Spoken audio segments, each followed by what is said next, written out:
La reciente decisión de los BRICS ha reverberado por todo el mundo occidental, planteando la cuestión sobre la relevancia de la ONU en el sistema internacional que se siente cada vez más tambaleante.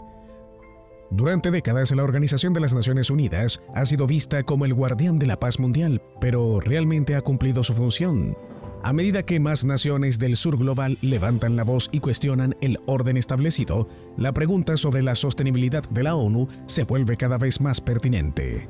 Históricamente, varios países han expresado su descontento con la ONU, aunque la mayoría de estas quejas no han pasado de ser meras palabras al viento. Tomemos como ejemplo a Indonesia, en 1965, que decidió retirarse como un gesto simbólico tras la aceptación de Malasia en el Consejo de Seguridad.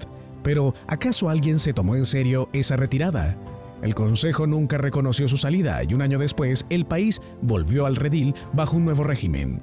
Este tipo de acciones dejan entrever que, aunque las amenazas son ruidosas, rara vez tienen consecuencias tangibles. Y hablando de ruidos, no podemos ignorar a Filipinas. En 2016, el presidente Rodrigo Duterte lanzó amenazas de abandonar la ONU tras las críticas hacia su violenta guerra contra las drogas. Una retórica explosiva, sí, pero al final también quedó en nada. ¿Por qué ocurre esto? Tal vez porque el deseo de salir de la ONU parece ser más un grito de frustración que un plan de acción serio. Estados Unidos tampoco se ha quedado atrás. Ha habido propuestas para dejar la ONU, principalmente impulsadas por grupos aislacionistas. Uno de los más notables fue la Ley de Restauración de la Soberanía Americana en 2017. Aunque la idea ganó algo de tracción, nunca llegó lejos. Las repercusiones diplomáticas de tal movimiento asustan hasta el más valiente de los políticos. ¿Realmente querría Estados Unidos perder su influencia en el escenario internacional? Ahora bien, hablemos de los BRICS: Brasil, Rusia, India, China y Sudáfrica. Este bloque ha intensificado sus llamados a una reforma de la ONU, argumentando que la organización está dominada por potencias occidentales, particularmente en el Consejo de Seguridad. ¿Es realmente justo que solo 5 países ejercen el poder de veto? En este consejo, donde 5 países controlan el destino de muchos, el resto del mundo parece una simple figura decorativa. Con más del 40% de la población mundial y casi el 25% del PIB global, los BRICS han comenzado a cuestionar la legitimidad de un sistema que parece obsoleto y desfasado. No es de extrañar que muchos de los 54 países africanos, que representan alrededor del 28% de los miembros de la ONU, se sientan sobrerepresentados. Su falta de representación en el Consejo de Seguridad no solo es una cuestión de justicia, sino también de necesidad. Uno de los puntos más críticos es la percepción de la ONU. ¿Es un faro de esperanza para la diplomacia global o un club exclusivo donde solo algunos tienen voz? Muchos críticos sostienen que la ONU, en lugar de ser un mecanismo democrático, se ha convertido en una plataforma donde las potencias occidentales dictan las reglas del juego. Pero, ¿por qué se siente así? ¿Es realmente la ONU una herramienta de los poderosos? Los críticos no se detienen ahí. Argumentan que el Occidente también controla instituciones financieras como el FMI y el Banco Mundial, que parecen estar diseñadas para mantener a las economías emergentes en una posición de subordinación. Esto, a su vez, pone en jaque cualquier esfuerzo por crear un orden global más inclusivo. ¡Vaya paradoja!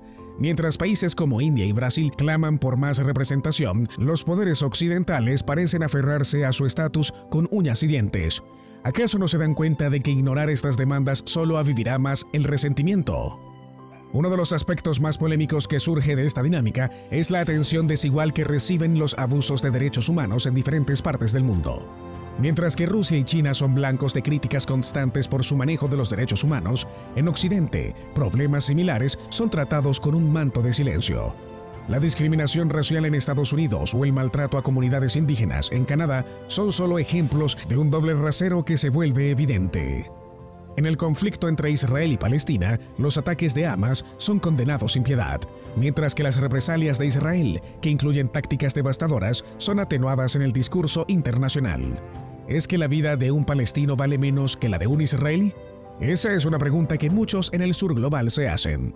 ¿Por qué los líderes de la ONU no condenan con la misma fuerza las acciones de Israel? La falta de una respuesta clara y contundente genera desconfianza y desilusión en aquellos que ven a la ONU como un organismo imparcial. Y luego está el tema de los refugiados. Aquí la hipocresía se vuelve palpable. Los refugiados ucranianos han sido recibidos con brazos abiertos en Europa, disfrutando de acceso a empleo, educación y atención médica. Pero, ¿qué pasa con los refugiados de Siria, Afganistán o Somalia? Durante la crisis de 2015, muchos países europeos se blindaron y endurecieron sus políticas de asilo. Las diferencias son evidentes. Los ucranianos, que generalmente son blancos y cristianos, son considerados más compatibles culturalmente. ¿No debería la compasión trascender tales divisiones? Quizás sí, pero para trascender tales divisiones, un like y suscribirte a este canal puede ayudar a mejorar. ¡Listo!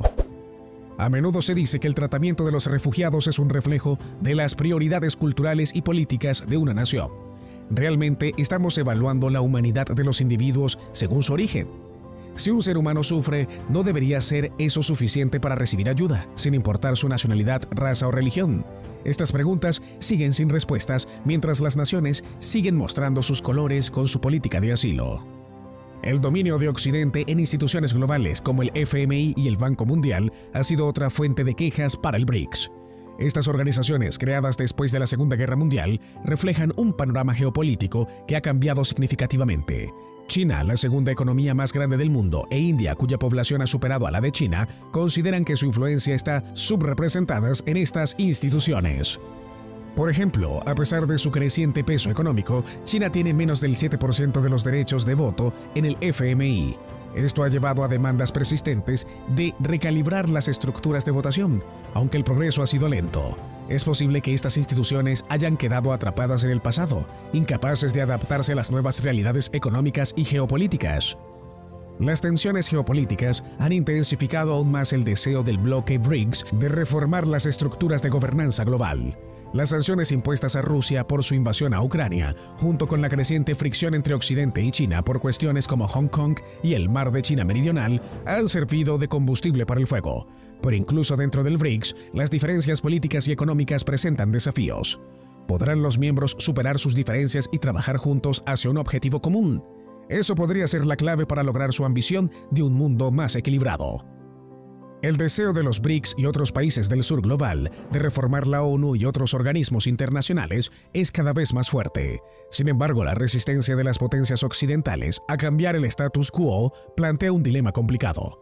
Las tensiones geopolíticas y los desequilibrios económicos dentro del propio bloque BRICS solo añaden más incertidumbre. A medida que el bloque BRICS avanza en su búsqueda de una mayor influencia en el sistema internacional, la pregunta de la colaboración entre naciones también se hace más apremiante. La idea de construir un frente unido entre los países en desarrollo para contrarrestar la hegemonía occidental podría resultar en una sinergia poderosa. Sin embargo, el camino hacia la unidad es complejo. Las diferencias culturales, políticas y económicas entre Brasil, Rusia, India, China y Sudáfrica podrían convertirse en obstáculos significativos. ¿Estamos ante el fin de la ONU tal como la conocemos?